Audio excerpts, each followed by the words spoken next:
Not going to mute us or anything this time. We can just get going once I see someone's in here. We're up. Yeah. All right. I'm gonna retweet it and then get going.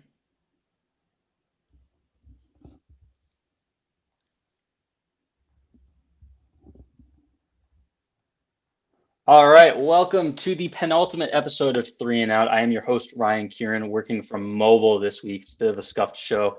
With me are our semifinalists, Keagan Stiefel and Ryan Spagnoli. Spags, how are we doing tonight, pals? I'm doing well. Almost a new year, so work's a little bit crazy, but that means playoff football is coming. Hopefully, we can clinch a spot, and that's the beauty of it. Yeah. Sales boy Ryan over here is dying Tough right now.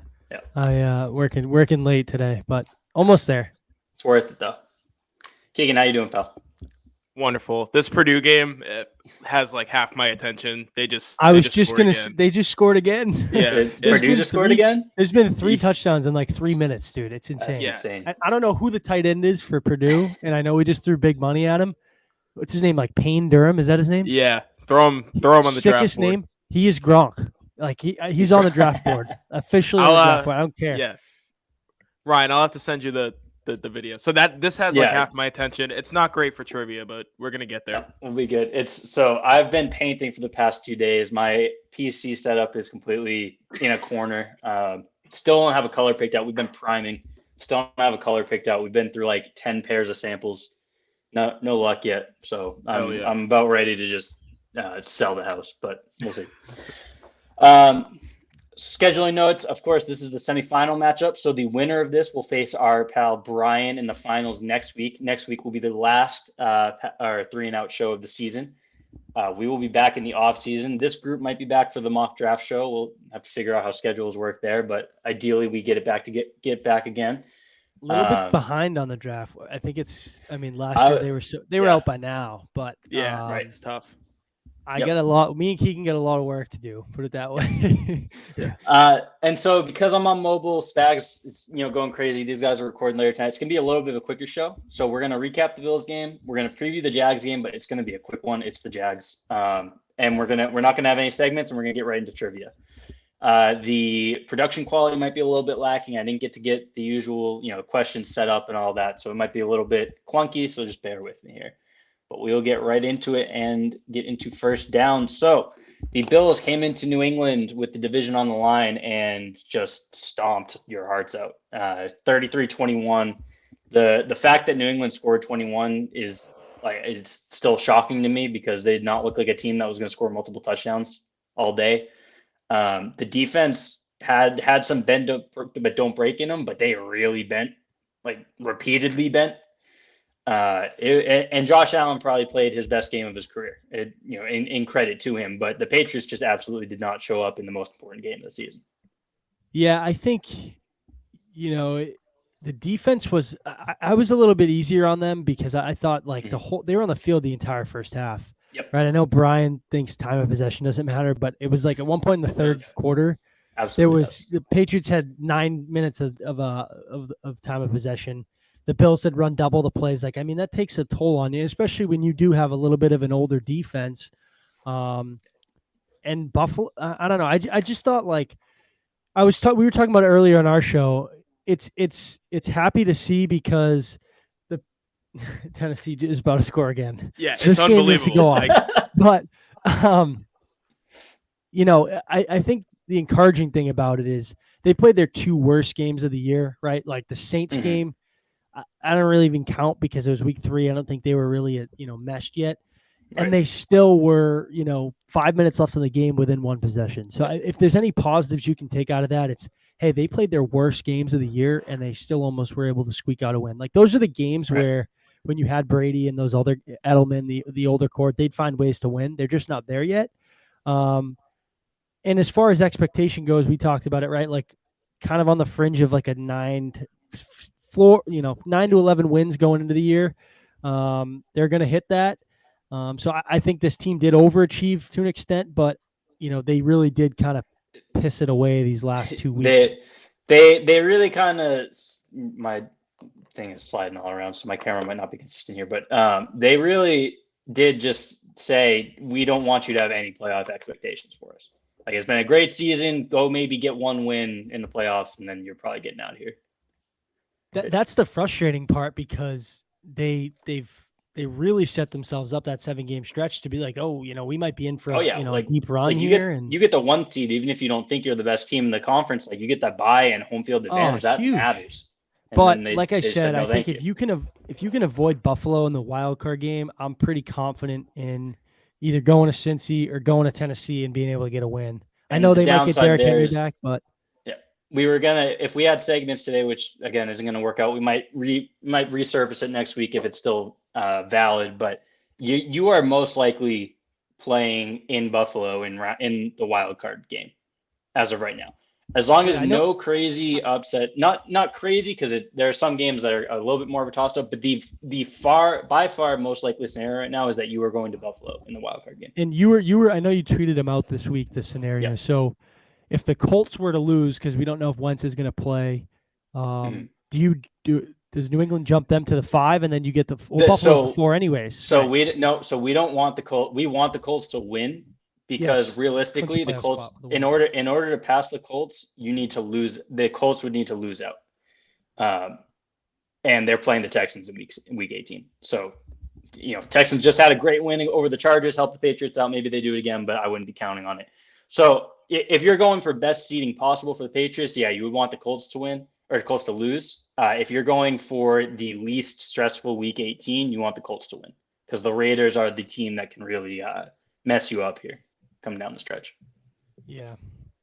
It's but they did say it was like a 63% chance it's New England Buffalo, and I mean that would be a very crazy game. But talk about how awesome, like rubber match, right? Like those two teams. If they walked into Buffalo and won, awesome. I mean that's incredible. Regardless of the outcome, that's just a great atmosphere. But back to this game though. Mac Jones had one of his worst games of the season. He didn't give up, which is you love to see. He clearly was still trying to get them back into the game, but he went 14-32, 145 yards, no touchdowns, 2 interceptions, took 1 sack for 6 yards, had a 31.4 passer rating. Keagan, how did you feel about the offense as a whole, moving both in this game and now moving forward? Yeah, I feel like they've kind of hit a point where, like, we know what they are, where if they fall behind early, it's going to be tough for them to get back into a game, especially with the way they've been falling behind, like 14, 21 points. Like, it's just not going to happen. That's not in the cards for them. And I feel like even if they fall behind 7-0, they're pressing a little bit. And this is just my opinion, just watching. They're not generating anything early on during the game, like 3-and-out after 3-and-out.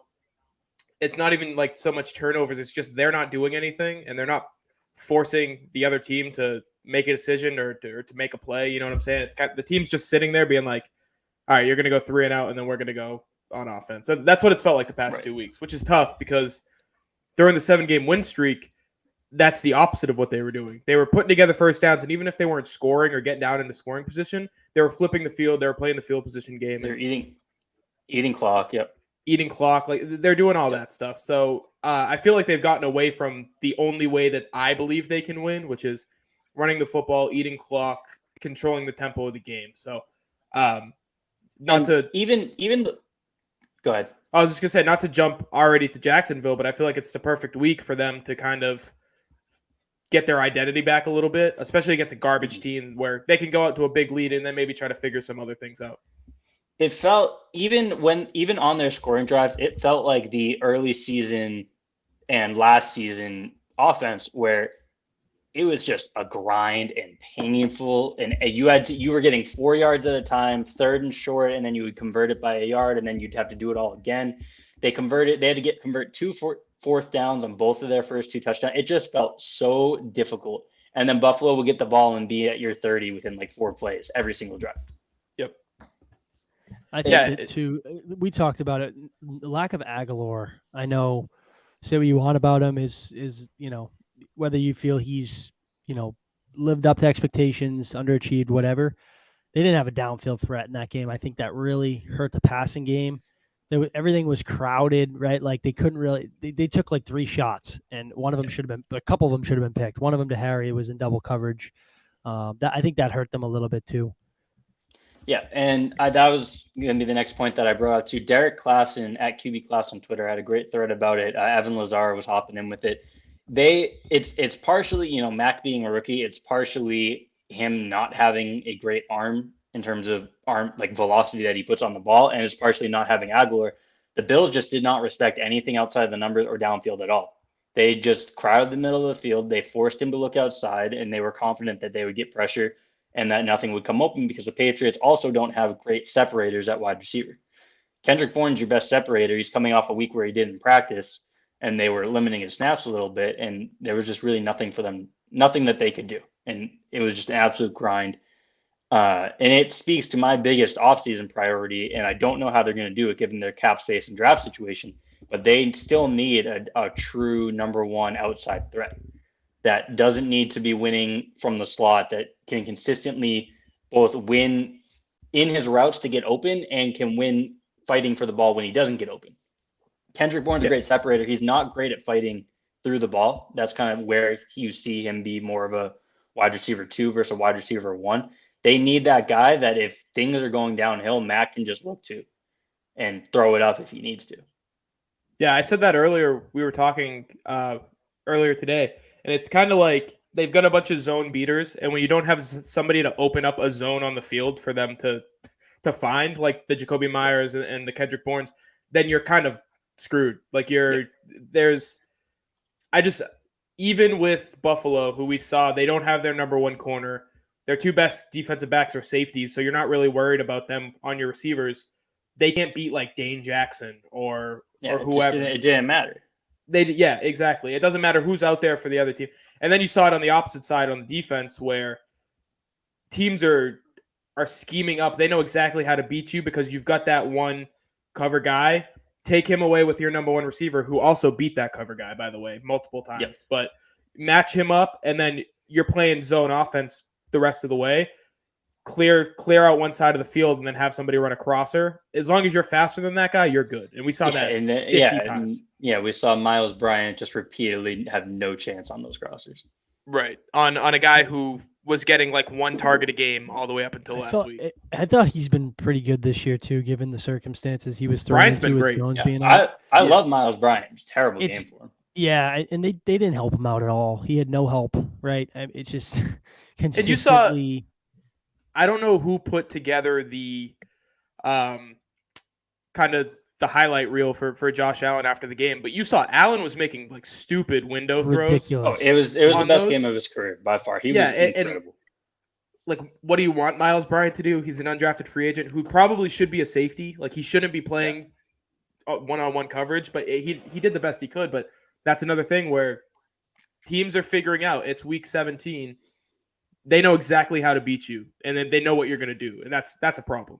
And you're a good enough team that against anyone other, I'd say there's 4 teams there's 2 teams in the AFC right now that I would not feel good about winning against, even if you're doing your thing. And it's the Chiefs and the Bills, and you're probably running into the Bills in the first round, like we talked about, which is unfortunate. The one positive takeaway that I had from this game is that the coaching staff finally showed an acknowledgement that they are going to need to be aggressive in order to keep up with the top end teams in the league. We saw it. They were down 7-0 and they were going for it on first down, or 10-0, whatever it was. And they were going for it on fourth down multiple times in the same drive. That is not something we've seen all year. It's something that some of us have been calling for all year. And they finally did it. And it kept them in the game longer than it should have, because the Bills really dominated this game from start to finish. Yeah, sorry, I missed that. But absolutely, I feel like the hesitancy to go away, I talked about it earlier, where they're stuck on doing the same thing. And if they can't, if they get beat doing that and the rest of the NFL knows that they're going to be doing that, then they're kind of screwed. The hesitancy to move away from not even just offensively, but like, I think I said it during the game, the bend but don't break, keep everything in front of you, don't let up the big play. Like, that's great in theory, but I'd rather them let up one big play playing aggressively than just let them drive down into the red zone every And we haven't seen that too, like the bend don't break, right? Like it may be a little bit the last 2 weeks, but I think overall as a unit, they've been pretty good, right? I mean, you went against two really good even offenses. even second half against Indy, they were lights up. The second half against Indy kept them in that game, gave them a chance to get back into that game. This, we'll be. I'm with Spags, where I think I'm going to be a little nicer to the defense than the offense coming out of this Bills game, but they didn't punt. They got into your territory every single drive. Like there was no. It was bend don't break for the most part, but you need to also not bend every once in a while. And the reason those defenses worked for so long, I said it was like 2013. That's the team that we watched on Sunday. It was like the 2013 team where it was bend but don't break, give up, field goals, force a turnover, but they're not forcing turnovers, and they weren't really giving up field goals. They were just letting them score everything. It was like bend. It should have been 40-21 because the Emmanuel Sanders drops a touchdown on one of the only stops that you have. Right. And it was a mess of a game. Josh Allen again played his best football. They were giving him all day to throw, and then when they decided to go aggressive, he was just punishing the lack of rush lane integrity that they had, which is just a repeated issue. Kyle Van Noy is killing me. He's had a very solid year. This is not, but every single time that they have him pin his ears back, the quarterback just takes off right in the lane that he was leaving. Every single time. He just ends up upfield and they come up in front of him. And you're talking about Allen, right? Yeah. I think that's where they struggled. I think they easily could have beat the Patriots a few weeks ago. They didn't run him at all. He threw the ball 30 times. I think he had like 4 or 5 design runs. And then they really opened the playbook. I thought Dayball did a really good job. They had a good game plan versus our scheme. And they struggle. I mean, that if you want to be consistent on offense and be that dominant Bills offense that we've seen the last 2 years, it involves Josh Allen, right? I mean, obviously you don't want to put him in harm's way, 15 times, but when push comes to shove in a game like that, you got to tip your cap. He's impossible. Like we talked about it last week. It's a dude you don't want to see him in the open field. He's athletic. He's 6'7". As a Patriots fan, one dude on the Patriots that can tackle him. Like, you know what I mean? As a Patriots fan, you need to hope that his inconsistencies stay with him throughout his career, because if they go away, he's the best quarterback in the league and winning multiple MVPs. And there's no shot you have at this division for the next 10 years. That's the only thing holding him back. Only thing. When he is on, he can do legitimately everything. There is no at max peak. Again, not to compare this to Mac, but at max peak, he still can't make every throw on the field. That's fine, and he can work around it. But at his peak, he still has limitations. At Josh Allen's peak, there is not a single limitation in his game. When it is working like it was on Sunday, you need to pray to beat him. He's Brett Favre, but he can run like a tight end. Like that. Yeah, that's the only way I can explain it. Phenomenal explanation. Is like Dante Culpepper without injuries. Yeah, exactly. It's just absolutely absurd. But we'll bury this game. We called last week a bury the ball game. This wasn't a bad vibes game. This was just you ran into the clearly better team this year. Yeah. Who you're probably going to match up with in the playoffs. We'll skip the playoff scenario segment, but the TLDR of it is that you need to beat Jacksonville this week. And if Oakland loses to Indianapolis this week, you should have a playoff spot locked up, unless I did something wrong. You should clinch. That is your clinching scenario. If you want to guarantee yourself, obviously you beat Miami week 18 as well, which I still feel decent about. We'll talk about that next week, obviously. But if you don't want a stressful week 18 where you need to beat the hottest team in football based on win streak right now, you want to beat Jacksonville, obviously, and then have Oakland lose. So let's talk about the Jags game here. I don't want to talk much about it because it's the Jaguars, and if you lose this game, you don't deserve to make the playoffs anyway. So there's no excuse. There's nothing to talk about. I'll give you the injury report soon. They're plagued by COVID, and they are one of the 3 worst teams in football. There's no excuse. There's just no excuse to lose this game. Yeah, 27 players on the COVID list, 33 active roster. Yeah. Like that's gross. So let me try to pull everything I up hope here. some of them come back so we can play on Sunday. They can play the game too. So their COVID list right now, according to their official roster page, is Josh Allen, the defensive end, Dan Arnold, Ben Barch, Malcolm Brown, old friend, Kaylavon Chasen, Travis Etienne, who's out for the year, obviously, Luke Farrell, Rudy Ford, Devon Hamilton, Jacob Hollister, another old friend, Miles Jack, Brandon Linder, Chris Manhurst, Laurenti McCray, Jaden Mickens, Dylan Moses, Andrew Norwell, Cam Robinson, Laviska Chenault, Jordan Smith, Jay Tufel. I still haven't learned how to say that. Tufele, thank you. Jihad Ward and Damian Wilson. So those aren't just like, end of the bench guys. Like that is if the Jaguars have a core outside Trevor Lawrence, their entire core was just in that list. And then you have James Robinson, who's out for the season. Somebody they called themselves a Jaguars writer. I don't know if they were, but I saw the tweet. They said I should have double checked it, but 17 of the 22 starters from 3 weeks ago are on the COVID list. Like it's absurd. And then the Patriots are getting hit a little bit. So you have Matt Judon, Juwan Bentley, Brian Hoyer, Josh Uche, and Brandon King on the list. Under the new protocols, Matt Judon and Juwan Bentley should be able to be back as long as they're symptom-free for the game. Josh Uche, I don't think will be able to because of the timing of when he went on. But, you should be just about full go in terms of COVID. And then we get into the injury report. Nelson Aguilar still isn't back with concussion. A bit scary that when you go on 2 weeks with a concussion. Yeah. Shaq Mason had an illness. Hasn't become COVID yet. We'll see. Josh Bledsoe got put on IR. David Andrews, Christian Barmore, Brandon Bolden, Nick Folk, Damian Harris, N'Keal Harry, Dante Hightower, J.C. Jackson, Jacoby Myers, Adrian Phillips were all limited. For the Jags, injury-wise, they're pretty healthy. Again, it's the COVID that's getting them. James O'Shaughnessy did not practice, who I think he won't be playing. I think that's the vibe here, is that he's not going to be playing. Another old friend. And then it's a hip. Yeah.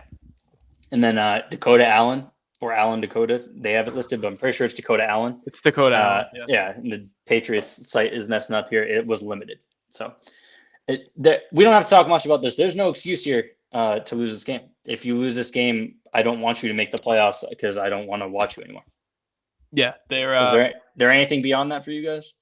The only thing is, for some reason, people have been talking about Jonnu Smith this week and like whether he's lived up to expectations or whatever. I feel like this is the perfect week to try to figure something out. But that's the only thing that I can think of. Yeah, get an early lead and then experiment. I'm fine with it. Right. Spags, do you have anything in this game that you're watching and you're worried about? Anything? No, not. Well, I shouldn't be worried. Hopefully, but I'm excited to see Lawrence a little bit. Talk about a kid who's got all the talent in the world and just been thrown into one of the worst situations you can be in for a number 1 overall pick. Yep. So to see him up close, I think that'd be kind of interesting, cool to watch. See him go up against Mac a little. Obviously, it's more about fit and the structure that they're in, and Mac's in the very best maybe in the league, and Trevor's in the worst. But just from a talent side of things, I think that'll be a cool little matchup to look at. Anything else here? We can keep this real short. It's the Jaguars. You have no excuse to be losing. I have my last family Christmas on Sunday at 4, so I'm hoping that it's a big enough blowout that I can drive without even having to listen to it. But if they lose this game, we might not even do the show next week. We will, because there's trivia finals. But all right, let's get into trivia. So here's the deal. It's a little bit of a scuffed week. As I mentioned, I'm on mobile. I didn't get everything set up in time before I did not have my PC anymore. So I don't have a timer. I'm not going to do a coin flip, which we won't because we have seating anyway. I have the rounds and the score that will be up, but the questions won't be up. So if you need me to repeat it, feel free to ask again. Outside of that, it's the same deal. It's semifinal matchup. The winner of this will go to the finals to face off against Brian. 6 rounds, 2 questions per round, 1 point for each correct answer. You get yours wrong, your opponent can steal. If it's tied at the end of 6 rounds, we'll go to the overtime. Keagan, you are the higher seed. So would you like you to go first, or would you like Spags to go first? I'll let him go first. All right, Spags. Winless Spags. Same chance as everyone else here. To take it to the championship, to get the championship win. Just like anyone else. See if you can get on a run here. Brian was a 3 seed last week, took down 2 seed Pat Lane in a 7-1 blowout. Absolutely steamrolled him. See if Spags can do the same here. All right, round 1 matchup: Jacksonville versus New England. Spags. Other than Tom Brady, who is the only Patriots starting quarterback to beat the Jaguars?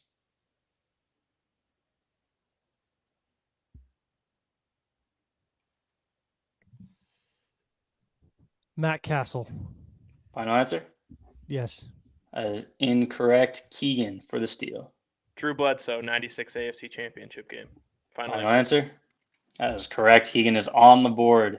I thought they played them in 08 because they played them in the playoffs in They 07. played them in the playoffs So a I few times figured around like divisional game. Did they lose to them that year in 08? They there. must have, No, right? they I didn't. mean, I they didn't don't think play they them played in 08. Yeah, I don't because I was remember, just to thinking be honest, like justifying my incorrect answer, but They played a sneaky lot of playoff games for a franchise that's as young as Jacksonville and has Like as 4, generally right? bad. It's 5. 5. Yeah, Jesus. 5. All right. Keagan, other than Mark Brunell, who is the only Jaguar starting quarterback to beat the Patriots? It's Blake Bortles. It was 3 years ago. Final answer. Final answer. Yeah. I thought that That's- the Drew Bledsoe one would be a gimme, so I figured Bortles would be an equal gimme. Oh, that's Yeah, the I wrong write person. the changes article for the website, and it was just the last time they played, they won. That is tough. Who could ever forget Keelan Cole just going ham against the Patriots? Yeah, 171 yards. All right, that is a quick sweep for Keagan here. Spags, and get right back into it. Music groups based on song titles is the round. So I'm going to give you 3 song titles. You're going to tell me which band sung the songs. Okay, so name this band based on the following song titles: Them Bones, Heaven Beside You, and Wood. can you give me a genre here? Like, come on. I think it's country. I'll help you. That sounds country. It's not country. That's Yeah, your I was gonna hint. say, dude, Well, I have Before they are rock bands from before 2000. They're pretty similar, so I will narrow it down for you here because it will equally help Keagan. Them Bones, Heaven Beside You, and Wood. Aerosmith. Final answer Yes. as incorrect. Keagan. I think you might have frozen there for a second. AC/DC? I have no idea. Final answer. Final answer as incorrect. It is Alice in Chains. Alice in Chains. I was thinking like 70s. Fact, I also thought you might have been like a classic rock guy. I am. I'm right, all genres. That's what my Keagan. dad listens to, but nope. All right. Keagan, name this band based on the following song titles for 3-0 lead: Jeremy, Daughter, and Alive. Damn. I know Jeremy.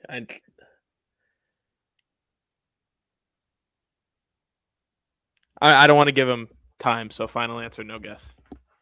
All right, Spags, 10 seconds for the steal. Get yourself back into the game.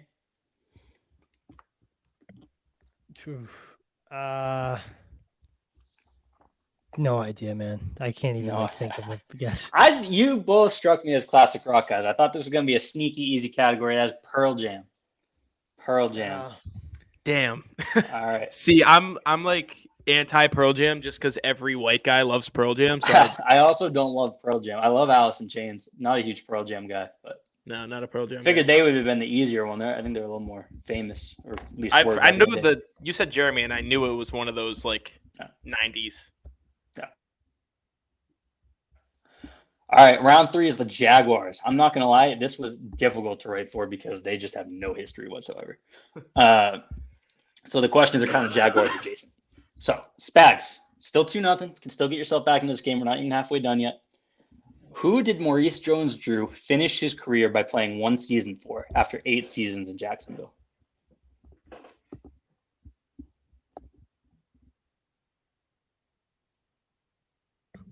Oakland Raiders. Final answer? Yep. You're on the board, Spags. It is 2-1. It was the Oakland Raiders. It was a sneaky long time ago. It was like 7 years ago already. Yeah, I love he Maurice blew up Jones-Drew. too. Have you seen? He was like a little bowling ball. Now he's just like. Yeah. Yeah. Yeah, he's I on still NFL wouldn't Network wanna still, tackle right? Yeah. No. He was one of my favorite players growing up. Him and Freddie T absolutely ruled. All right, Keagan, Patriots legend. keep your 2-point lead. Who did Paul Posluszny start his career with before finishing with 7 seasons in Jacksonville? The Buffalo Bills. Final answer. That was the Buffalo Bills' final answer. That is 3-1. Keagan maintains his 2-point lead. I thought you were going to give me Jimmy Smith because I know he didn't end his career in Jacksonville, and I was like, he did end his career in Jacksonville. Oh, did he? He didn't start his career in Jacksonville, and I decided that was going to be the question. I decided that it was too old to be fair for you guys. Yeah, that's tough. I didn't know it. I knew it. He started his career with 1 season in Dallas, didn't have any stats, and then got hurt, and I assume cut, and then signed in Jacksonville and spent the rest of his career in Jacksonville. He should be in the Hall of Fame. Should be. Hall of Fame finalists were announced today too. Get Richard Seymour in. Yep. All right. Round 4. This might be the money round. This is an area that I think both of you guys would specialize in. If one of you sweeps this, that might be the swinger here. So anyone who watched last week, similar question. So Spags, 3-1. Fill in the blank of the 2018 NFL Draft's top 5. And again, this was supposed to be visual, so if you need me to read it again, feel free to ask. Browns, Baker Mayfield. Giants, Saquon Barkley. Jets, Sam Darnold. Browns, Denzel Ward. Broncos, blank.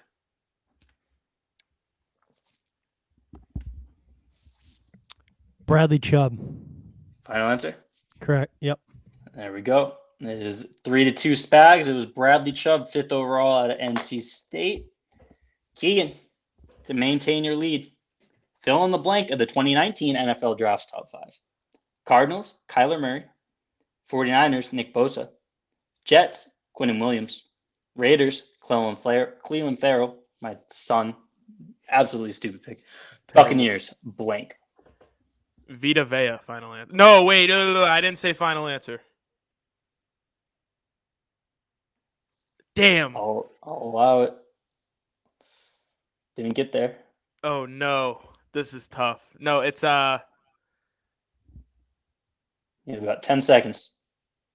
Why am I blanking? Devin White, final answer. Damn it, man! You got it. That is massive. Oh. That was You're lucky I'm lenient. I would have said F off.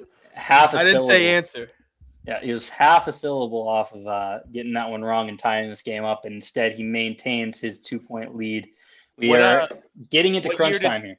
What year did Vita Vea went draft? the year I think he was before. 2018. Yeah, he was like 11th or 12th overall. He's a monster. It's so That dude Yeah, moves, everybody man. thought that was a terrible pick, and he's just the best Mm. defensive tackle in the game. All right, round 5. Keagan is up 2 points, which means if Spags gets this wrong and Keagan steals, he has guaranteed himself at least overtime. This is a big one, Spags. Category is Patriots, as always. Who was the last player, other than Edelman or Gronk, to clear 1,000 receiving yards in New England? Brandon Cooks. Final answer? Yes.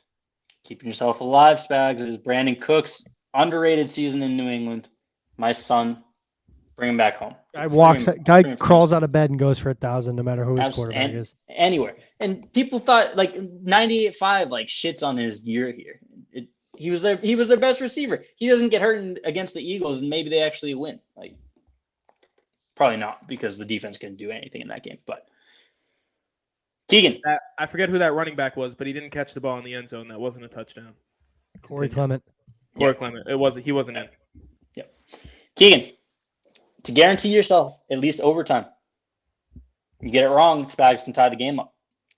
Who was the last player to clear 1,000 rushing yards in New England? LeGarrette Blount, final answer. That is correct. And that is a big one. You've guaranteed yourself at least overtime. Spags, you're going to need to sweep this final category in order to keep yourself alive. You know what? I have to say this because Spags was there. You remember like 10 minutes ago when Pat said Damian Harris has 10 rushing touchdowns. I looked up. I was like, damn, how many did LeGarrette Blount have in 18? And that's why 18. I know that. He had 18 and 18. He had 18. And I that was why I asked these questions. I was going to say I had a reason for it, and then everything got thrown off. But sorry. Damian Harris should be going over 1,000 yards. Should be going over 1,000 yards this year, which it surprised me not only how long, but how few they've had under Belichick. It's only like 4 or 5. It's like Corey Dillon had 1, Antoine Smith I think had 1, and then it's Blunt, and then it's going to be Damian, and I think I'm missing 1 in there, but otherwise that's Corey it. Dillon? Did you say? Yeah, I think Corey Dillon might have had 2 actually. And that Yeah. might have been what it was, something like that. I think there's been like 4 seasons up until now though. Surprised me. All right, round 6. Keagan, you have a 2-point lead. Spags doesn't get this one, it's over. You get your question right, it's over. Anything else, it's over. Spags needs both of these. Otherwise, Keagan has booked his spot in the finals. Category is career paths. Spags, stay alive. Name this 2002 to 2009 one-time Pro Bowl wide receiver based on the following career path. Green Bay, Denver, Oakland.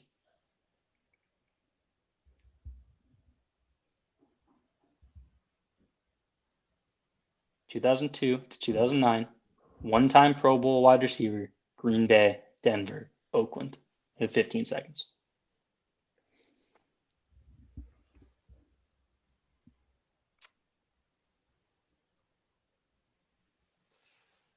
'02 to '09. Oh my God, man. I'm gonna need an answer in 5, 3, 2. Throw a name out. Stay alive. Greg Jennings. Final answer. That is incorrect. Keagan, you have booked your spot in the finals. Congratulations. Do you know who this is? James Jones. I have no idea. It is Javon Walker. Underrated wide Ah. receiver. Javon Walker. I was terrified Madden of Javon Goat. Madden Walker Goat. when he was on Denver. He was a Yep, Madden Goat. absolutely. Yep. And then we will close out here with Keegan's question. This is now that the game's over. This is a throwback name. I was proud of myself for this one. Name this 1999 to 2009 one-time Pro Bowl wide receiver based on the following career path: Chicago, Miami, Chicago, Atlanta. Ooh. You say 99 to 09? 99 to 09 one-time Pro Bowl wide receiver: Chicago, Miami, Chicago, Atlanta. This would have been a great nostalgia name from that draft we did, Keagan, with Brian. Yeah. No Pro Bowlers though. Yeah, that's true. We did. I did say no Pro Bowlers on that. Yeah, about 10 seconds here. It's not Roddy White. Chicago, like, have they ever had a good wide receiver? They had a couple. It starts with his last name starts with Marty Booker. Final answer. It was Marty Booker. Great pull. Let's go. Wow. I was gonna Marty say Booker. Devin Hester, but at the years, because you could have tricked us with the wide yeah, receiver. yeah. Did he go to Miami? He did go to went Atlanta. He was Miami. never in Miami though. But he went He to went the to U. University of Miami. He went to University. That's why I of was Miami. thinking Yeah. Devin Hester. Yeah. I can't believe I got Final Marty score. Booker. That's That was a great pull. I was proud of myself even coming up with him. Final score 6-3. Keagan, we will be seeing you next week to take on Brian in the finals. Spags, appreciate Beat that you MFer. appreciate you hopping on all year. You do end winless. You'll have to break the streak next year. You had some tough losses though. It wasn't like you were I always had like 4 to 5, and then my opponents would just clean up on my like 2 or 3 misses. So yeah. I appreciate you guys hanging out. We'll be back next week for the final episode of 3 and Out for the season. Let's get out of here with our score predictions. So Spags, what do you think for the game this weekend?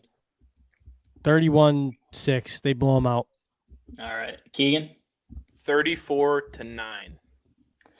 I think I'll be the pessimist. I think that it's obviously going to be a win, but I don't think we're going to come out feeling any significant amount better. I'm going to go like 24-13, but it's like an ugly 24. That'll do it. Spags is on to 2022. We will hopefully be back with Spags and Keagan in the mock draft show this offseason. We'll stay tuned for that. If not, we'll have something else going in the offseason. Be sure to follow twitch.tv/PatsPulpit. Follow all of us on Twitter. Subscribe to the YouTube channel, all of that. We will be back next week. I will be hopefully back, with a good setup In the again. lab. And we will see Keagan and Brian for the Pick Six Trivia Championship. Thanks, guys.